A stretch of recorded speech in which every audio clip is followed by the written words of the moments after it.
Good afternoon, everyone, and welcome to the Little Steakhouse for today's lunch with Coach Monty Coleman, broadcasted live on 89.7 KUAP.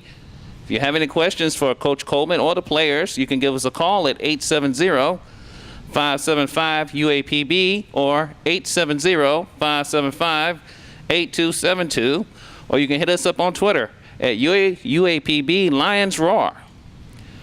This past Saturday, the Golden Lions traveled to Grambling, Louisiana to take on Grambling State for their homecoming as the Tigers defeated the Golden Lions 63-39 at Eddie Robinson Stadium.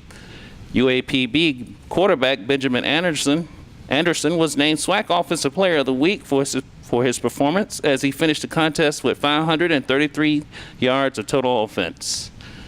This week, UAPB will travel to Houston, Texas to take on Texas Southern as the Golden Lions make their third straight homecoming appearance. TSU currently leads the series 25-15-1. At this time, we ask the players introduce themselves to the audience. Mr. Anderson. Ben Anderson, Little Rock, Arkansas, quarterback. Mr. Ferguson. Isaiah Ferguson, Shell, New York, wide receiver.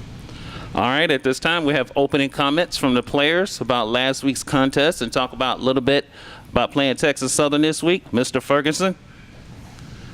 Well, this week we just trying to, go in, have a hard, good practice. Tuesday and Wednesdays is our hard days, and, we just trying to work hard during practice and hopefully, translate over to the game on Saturday. Mr. Anderson. Piggyback on what he said, have a good week of practice. Try to lead Grambling in the past. Take some things, some hard plays that we had, and take them over to Texas Southern. Get good film study on them and be ready to play. All right, at this time we have opening comments from the head coach, Monty Coleman. I want to thank everybody again for showing up here for the press conference here at Little Steakhouse. I want to thank Tony for hosting us. Sound like a broken record right now each week, but I remain optimistic with this football team.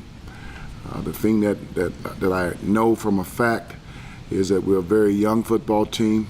Before we came on camera, me and the guys were just sitting back talking about the 2012 season, kind of comparing the number of seniors that we had on the 2012 season, in which we had about 22. On this particular team right now, I think we have 5 seniors. So it shows we're a very young football team. We make some very young mistakes and have made some very young mistakes in each game. We pride ourselves as a team that we're a no-excuse team, so I'm not going to make any excuses.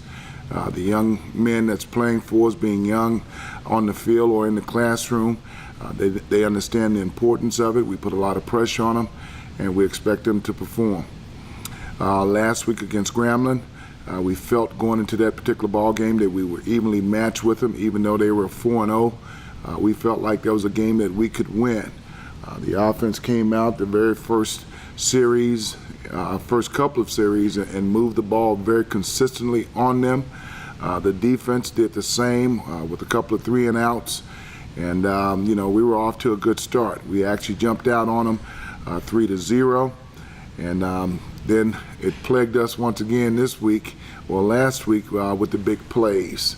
And pretty much the tail of the tape was the big plays. We had busted coverages that gave them plays. We fumbled the football that gave them touchdowns. They went ahead because of the big plays.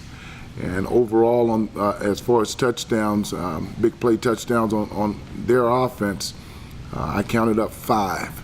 So if I take that away from the 63 points that was scored, and we eliminate those big plays, we're in the football game. And that's a learning process. That's something that, because of the youth that we have, not to expect them, but the thing that we're trying to do is trying to eliminate those. So.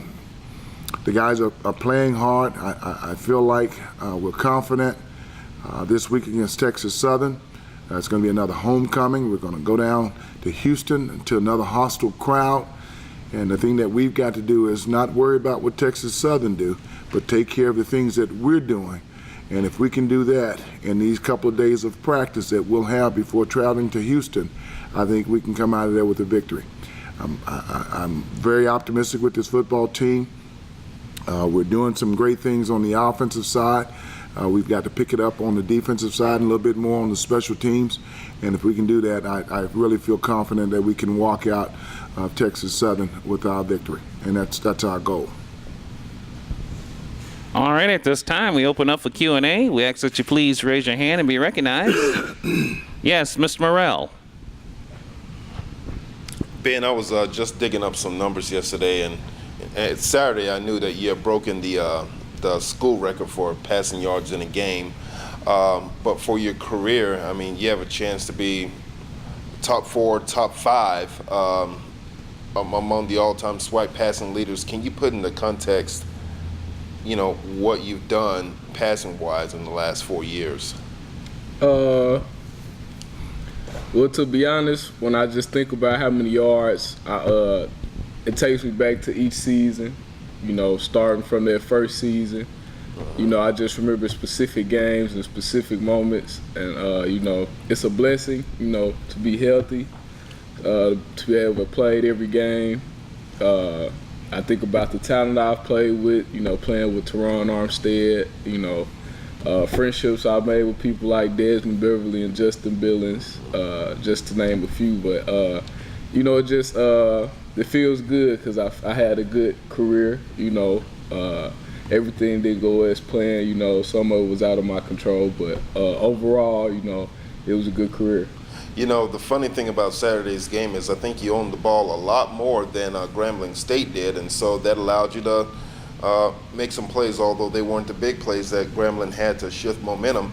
But, I mean, talk to me about the flow of that game where Marvante, 6 catches, 182 yards. I had a chance to talk with that young guy last week, and Joe Portia's really coming up on some big plays right here. Despite the defeat, can you talk to me about the flow of the game right there and what allowed you to statistically have some success right there? Well, we knew we were going to have to score points for Grambling. We knew the offensive coordinator knew what type of guy he was. So, Coach Jones made a good game plan that week. For him to actually come back, there was a lot of momentum, and, we had something to play for. Because honestly, we didn't expect him to come back. Sure. It surprised me to see his vehicle outside the field house. So, that they gave us an extra incentive to work harder in practice, and especially in the game. We hate we couldn't come out with the win for him, but we played hard for him. I can honestly say we played hard. We're in the middle of the season, so I feel like we're clicking. Everything's going right. So offensively we're in a good spot. I'm proud of King. He's a young guy, but he's coming in, doing his thing. Catching the big passes, and people like Chop, Isaiah. Me and Ferg talked in the car about how I was trying to get him the ball more. Willie, he doing his job too. Catching the ball, getting first down. So as a whole receiving corps, we're coming along pretty good. Isaiah, can you put in the context the type of ball player you've had a chance to be around for more than 2 years now? Ben, he's first of all, he's a leader. He definitely taking on that role as a leadership. He works hard day in and day out. Every time I come to the field house, I see him in the weight room a lot. He encouraged me to get in the weight room because I know, weights is important when you're playing football. And on that field, man, he's fearless. Like, he run the ball, he take a lot of hits, he get up, he don't complain, he get ready for the next play. He's very, very selfless too. Like, he want to see his team win. I think winning is very important to him. He always stressed that ever since I got here. And he's definitely a team player. Right. And Ben, one last question. You did break the 10,000-yard mark in total offense, and you talked about the importance of being healthy every game. You're tireless every game. You even admitted to me there's some times where you try to do it all by yourself when you know you can't do it all by yourself. Just talk to me about the endurance that you've had to have to accomplish what you have. The weight room, off season. Even just this summer, I didn't go home. I was in Pine Bluff. I get up at 5:45, work out 6 o'clock, go to work 8:03, then get off, and we come throw in the evening with whoever was here. So, I just kept my goals in mind, all off season. I knew the weight I wanted to be going into season or going into camp. I knew how much weight I wanted to lose by season. I had it all planned out, and just week by week staying healthy is being in the weight room, going to treatment, going to the weight room after treatment, just the small things. And then, at nighttime, I've grown older, so I don't run around as much. So, that helps a lot too. But, just learning to take care of yourself, stuff like that. Well, I'll tell you what, man, you're making me feel really old. Coach Coleman, one last question for Coach Coleman. Ben Anderson has to be the most durable quarterback you've seen in maybe on a professional or collegiate level. Would you say?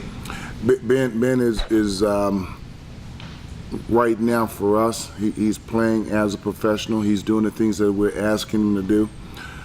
Coach Jones, the one thing we've got to understand and take in consideration, Ben's been under 3 different offensive coordinators, and he's excelled under all 3.